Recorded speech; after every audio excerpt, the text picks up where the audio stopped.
You ask Tiger to solve. This deals with linear equations with one unknown. The final result is x equals 7. Let's solve it step by step. Group all x terms on the left side of the equation. Subtract 3x over 2 from both sides. Combine the fractions. Combine the numerators. Find the greatest common factor of the numerator and denominator.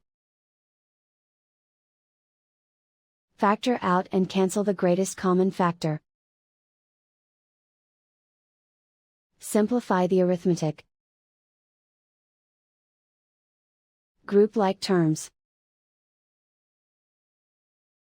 Combine the fractions. Combine the numerators. Reduce the zero numerator. Simplify the arithmetic. And so the final result is x equals 7.